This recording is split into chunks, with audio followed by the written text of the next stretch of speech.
Alright folks, installing the Vetroo U6 Pro, and had to do a little practice on this to get this set up right, because I just got the LGA 1700 kit.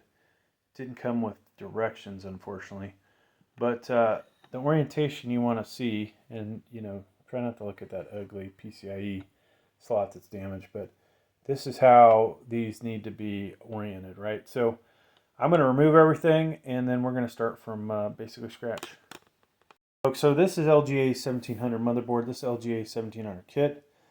I'm not going to completely disassemble this, but I'm going to show you how one of the four goes together so that you can redo this, all right?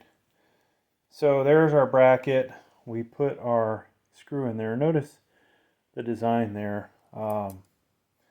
This thing, you rotate it around and eventually find the ideal way that's going to sit in there, okay? Interesting design, saves space on packaging. Definitely, as somebody that's done a lot of design for ease of assembly, doesn't make life as easy on the end user. But I think that the thing is, like, Noctua potentially has a patent on the standard design, right, where this stuff would all be basically in one piece. So once you've got that fully assembled, you'll drop it in like that, and then from there, folks, we'll flip this over.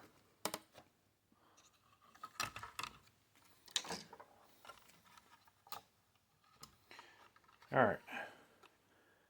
So for spacers, we drop those in. And you know what I hate doing is reshooting these videos, and the reason is I made a mistake today, so we did have to reshoot, mainly because I put the brackets on wrong. All right, so like we showed earlier, these have to go a certain way, and they actually come in towards. I was questioning. I think I had it laid out that way. So if you have any question, lay these down on top of it. This goes for any CPU cooler. If you can't read the directions or you don't have the directions, lay that down on there like that, and that will help you figure out if you have it on there right.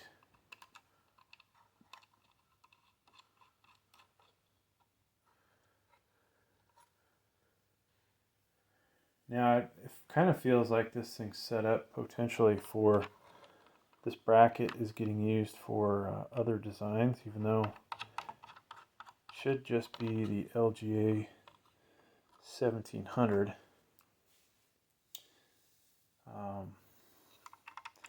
Hopefully the way this is laid out, that this distance will be the same, or the correct distance, I should say.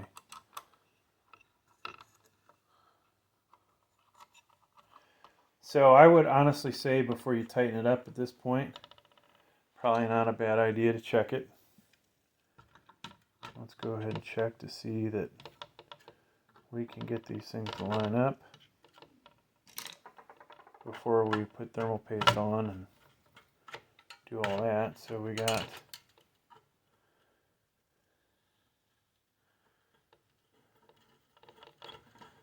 one side down and the other. So now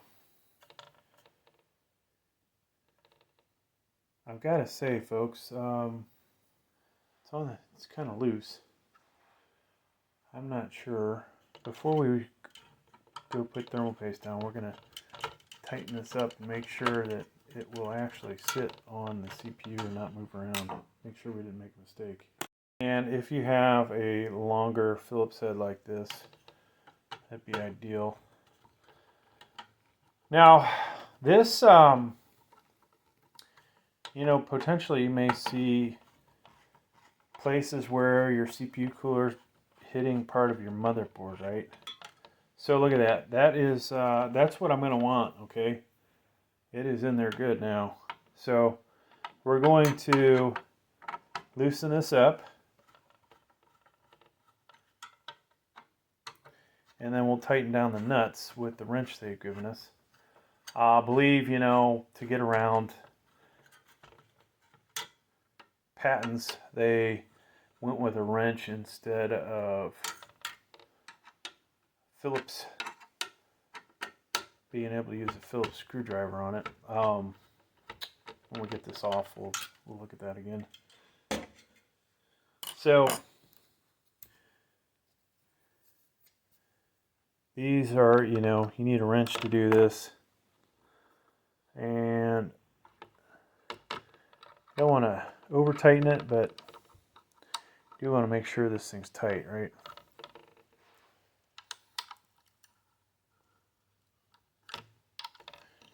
You may be able to tighten it decently with your fingers. They're strong, but so, you know, one thing good about the wrench versus the Phillips, you could potentially put more torque on it. And what else happens a lot of times, you could actually deform the nut with your Phillips. Alright, so that's on there, folks. So we are going to use Vetroo's thermal paste. They provided it. I think I could use better thermal paste, but probably the best way to compare theirs is to use the stuff that they've given us. So we're going to drop this in a few spots and put the lid back on. So this is good for at least a couple of these. All right. Now, when we put this on, we're going to want all these cables basically facing out that way, right? So now this is the fun part, folks. Fun part. You saw that we had this on before, but it was nice and loose. It may not be so easy to get on now that the structure is more rigid, right? So, boom, we got it on there. Now we just got to tighten these down good. I'm going to work this one and then go back and finish the other one. So definitely a cool design, you know. Huge fan of Noctua and their dual tower CPU coolers. We've had one of the black ones on there, and that's what this one reminds me the most of. I do like the caps. This has RGB, something you're not going to get, you know, from Noctua unless you use somebody else's fans on theirs. You know, does it get rid of heat like Noctua? That's, you know, could be another story, but sure does look sharp. All right, so we've got that on there, folks. Now we have to put our fans on. There are two fans that come with this kit. We're going to use this one first. This has additional connectors on it, and I need to raise up our camera a bit so we can see this. I haven't done this in a long time with this. Intake side, exhaust, all right. So this is one of the things about this that some of you may not like, is all the cables that come off of this, right? But other than that, all right, so we've got to plug these in. And I don't have my glasses on. Probably a good idea to have glasses on when you're doing this. This looks like it goes like that. Yep. And then the second one, looking for that groove. Line it up with the ridge on here. And hope we don't damage anything. Yeah, that's the way it goes in. Get in there. Okay, there we go. All right, so that's in there. Now, RGB, and the other one has RGB, and then this also has a 4-pin, right? And then it's got this. So we will go ahead and bring the other fan in and hope we don't make a big old scrambled mess out of the wires, but let's do this afterwards. We'll get this thing in there first. Alright, so we want all the air blowing this way. Means our fan will look that way.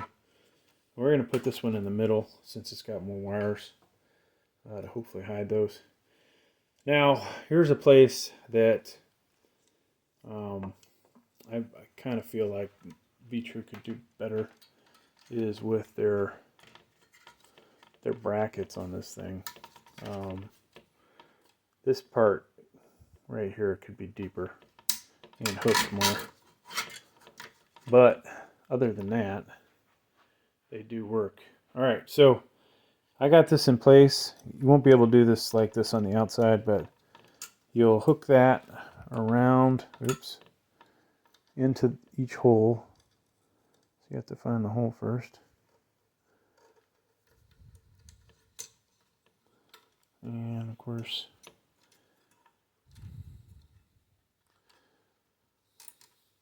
almost doesn't matter what CPU cooler. This is always the painful part. Alright, so that's in there. Okay, we'll make sure that gets in there. The one on the outside is going to be a little more difficult, but not too bad. I couldn't find these brackets earlier because I hadn't used this CPU cooler in a while. And lo and behold, we did find it. And we found, I have the Vetroo V5. Could have used silver ones. Alright, so that's in there. So that one's good.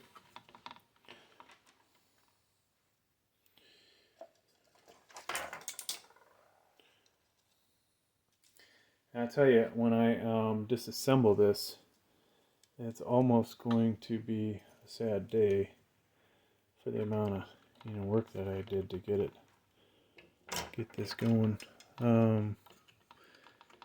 I want to say this goes in this groove. Yeah, there you go. To get that out of the way, right? Because we want this fan blade. Notice the orientation of the fan blade and the wires. I'm going to drop that in like so. Hook that on. And surprisingly, it's staying in place. Probably because it's sitting on my RAM. Now you will need to put your RAM in first, folks. Alright, like I have. And if you check my channel out, you're going to see that I've already installed about 5-6 different CPU coolers on this motherboard. And that's in there. Now we've got to make our final connections. You will have to figure out what to do with all these cables. I will spare you from what I do with them, but so you have Molex or you have a 3-pin into a 4-pin, okay? You don't do both. And let's make combine the RGBs together. So one of these caps comes off, and then this one will come together like so. And we should be able to put this cap on this one to hide it. Now on my motherboard, here's my RGB. This is always a pain in the butt to install those. Oh yeah, duh. So I don't know why I capped that. Capped the wrong. Where's the other one at? This one. This one, folks, plugs into the motherboard. One pin is missing, so make sure that you're gentle putting these in. Don't force it. When you have it lined up perfect, it will go in really easy, okay? And if you wear glasses, probably a good idea to get those on.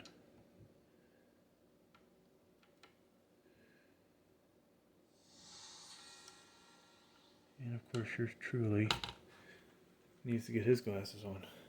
So if you do this enough times, you will eventually bend these pins. And they are actually bent. So this is part of the problem that I'm having, or the reason why I'm having problems. There we go. So it's in there now. All right. Now, we've got a 4-pin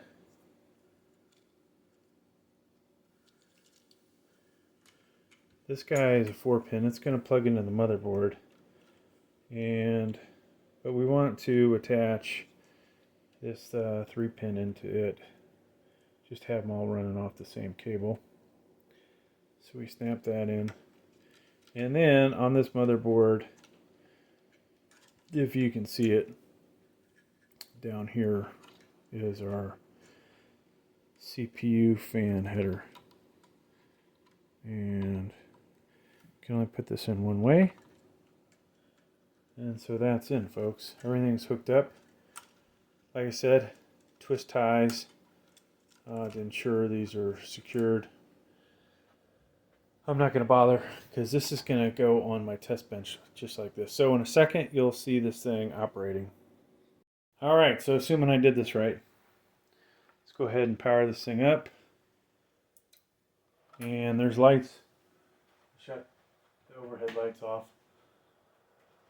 So of course you will use the software that comes from your motherboard manufacturer to control the RGB. Alright, this is basically the default setting. It's going through like a rainbow setting, or just going through different colors. And so you can set this to one color, but that's what it looks like. Pretty cool. I'd like to thank Vetroo for hooking me up with this CPU cooler in the past, as well as the new bracket. Thanks for checking out the video, folks. Please like, please subscribe.